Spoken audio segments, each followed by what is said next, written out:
The first letter arrived 3 months after the divorce. Duke William Ashford spent nearly an hour staring at the blank sheet of paper before finally writing the words he should have said years earlier. I am sorry. But for all the small ways he had failed the woman who spent 31 years standing beside him. When he sealed the envelope, he wasn't expecting forgiveness. He wasn't even expecting a reply. He simply wanted Eleanor to know that somewhere between the silence of an empty manor and the loneliness of dinners eaten alone, he had finally begun to understand what she had endured. The letter disappeared into the post. No answer came. A month later, William wrote another. Then another. Then another. By the end of the first year, 12 letters sat somewhere beyond the walls of Ashford Manor. Each carrying a different apology. One for the evening he laughed when she tried to tell him she was unhappy. One for the countless dinners she prepared while he buried himself in work. One for every moment he assumed she would always stay. Because that had been the great mistake of William Ashford's life. Not cruelty. Not betrayal. Certainty. The certainty that Eleanor would always be there tomorrow. The certainty that there would always be more time. 31 years earlier, Eleanor Bennet had married a young man with more ambition than wisdom. He had loved her in his own way, but he spent most of his life chasing responsibilities, opportunities, and obligations while assuming love could survive on leftovers. For a long time, it did. Eleanor never demanded grand gestures. She wanted conversations, presence, attention. The ordinary things people rarely appreciate until they disappear. And slowly, over decades, she stopped asking. William never noticed. At least not until the morning she quietly placed divorce papers on the breakfast table and said, "That's the problem." Friends told him to move on. His children encouraged him to let go. But every month, without fail, William sat at the same desk and wrote another letter. Sometimes he described memories. Sometimes he apologized. Sometimes he simply told Eleanor about the roses blooming outside the kitchen window. Because she had planted them years ago. He never knew whether she read them. He wrote them anyway. By the 5th year, the ritual had become part of his life. The staff expected it. His children joked gently about it. Yet beneath the humor, they all understood something. The letters weren't really for Eleanor anymore. They were for the man William wished he had been. One rainy evening, his daughter Catherine visited Ashford Manor and found him writing again. "You still send one every month?" "I do." Then asked the question everyone had been thinking. "What would you do if she never forgives you?" For a long moment, he said nothing. Then he smiled sadly. "Forgiveness isn't why I write them." "Then why?" Eleanor laughing beside a lake 30 years earlier. Young, happy, alive with possibilities. Because she spent 31 years trying to be heard. And I spent most of that time listening too late. The silver in his hair had spread completely. His hands shook slightly when he wrote. Still, on the first day of every month, another letter left Ashford Manor. The final one was different. Not because it contained a dramatic confession. But because William finally stopped writing about regret. Instead, he wrote about gratitude. "Thank you for raising our children. Thank you for believing in me when I had done nothing to deserve it. Thank you for every ordinary day I took for granted. And finally, thank you for leaving. Because losing you taught me what having you had meant." When he sealed the envelope, he felt strangely at peace. As though something unfinished had finally found its ending. 3 weeks later, the letter returned unopened. A small notice attached to the front. William stared at it for several seconds before his eyes found the words beneath the stamp. Then the envelope slipped from his hands. Because the woman he had been writing to for 10 years had passed away 8 years earlier. For a long time, William Ashford simply stared at the envelope lying on the floor. The words blurred before his eyes. Passed away 8 years earlier.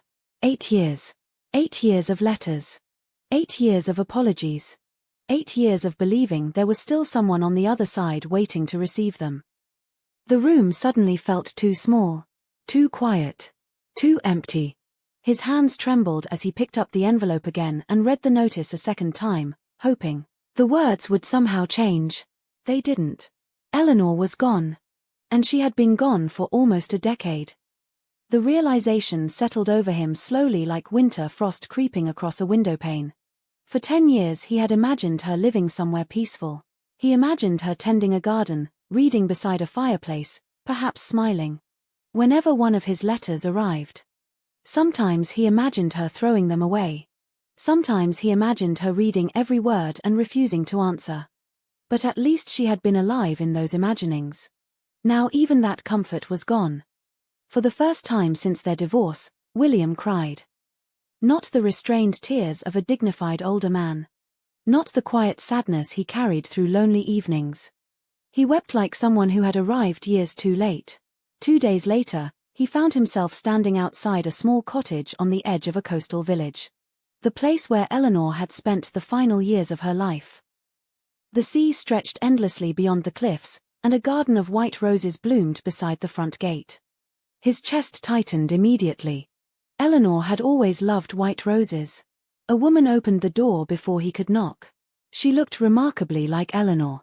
Older than Catherine. Younger than William. Her eyes widened slightly. Duke Ashford. You're Anna. The relative Eleanor had grown closest to after leaving Ashford Manor. Anna studied him for several moments before stepping aside. You should come in. There was Eleanor at a beach, Eleanor baking with children. Eleanor smiling beside a garden overflowing with flowers. William couldn't remember the last time he had seen so many photographs of her smiling. Because the painful truth was that during their marriage he had rarely stopped long enough to notice. Anna returned carrying a wooden box. Without a word, she placed it on the table between them. William frowned. What is this? Something Aunt Eleanor wanted someone to have one day. All carefully tied together with faded ribbons. His heart stopped. Every envelope bore the same handwriting, Eleanor's. What are these? To whom? To you. His fingers shook as he picked up the first envelope. The date written across the front was more than 20 years old. He opened it carefully. Inside, Eleanor had written only a single page. William. I know you didn't mean to. I know work is important. But sometimes I wonder if you notice how lonely this house feels when you're here but never truly present. I won't say anything. You'll only apologize. And tomorrow everything will continue exactly the same. Love. The next letter was written 5 years later. Then another. And another. Each one captured a moment she had never shared aloud. A birthday spent alone. A dinner that grew cold while she waited. A conversation she wished they could have had. Small disappointments. Ordinary heartbreaks. The kind that accumulate slowly over decades until one day there is more silence than love left between two people. By sunset, William had read dozens of them. And every page revealed the same truth. Eleanor had not stopped loving him. She had simply stopped believing he would hear her. At the very bottom of the box lay one final envelope. Unlike the others, it had never been sealed. His name rested on the front. Nothing else. William opened it carefully. The paper inside had yellowed with age. William. Perhaps someone finally gave you this box. Perhaps they didn't. Either way, there is something I want you to know. I never left because I stopped loving you. Every person reaches a moment when they realize they have spent too many years asking to be seen. I think that was mine. Please don't spend the rest of your life punishing yourself. We were young. We made mistakes. And despite everything, I don't regret loving you. If I had the chance to begin again, I would still choose the young man who made me laugh beside the lake all those years ago. I only wish he had chosen me as often as I chose him. Goodbye, William. And thank you for the years that were beautiful. Love always. The sun had nearly disappeared beyond the horizon. Golden light spilled through the cottage windows. His tears fell silently onto the page, not because Eleanor blamed him, but because she didn't. Even after everything, even after all the years, she had offered him the same grace she always had. The grace he had spent a lifetime taking for granted. As darkness settled outside, William carefully returned every letter to the box. Then he carried it to the garden. The white roses swayed gently in the evening breeze. For the first time in many years, he felt something other than regret. Gratitude. Because although he had arrived too late to apologize in person, he had finally heard her. And perhaps that was the lesson Eleanor had been trying to teach him all along. Love isn't lost in a single terrible moment. It disappears slowly, in conversations postponed, in feelings ignored. In ordinary days that people assume will last forever. And if there was one thing William Ashford wanted others to learn from his story, it was this. And never assume the people who love you will always be there tomorrow. If this story touched your heart, tell us in the comments. And if you believe the smallest acts of love are often the most important, don't forget to like, subscribe, and join us for more unforgettable stories of love, regret, forgiveness, and second chances.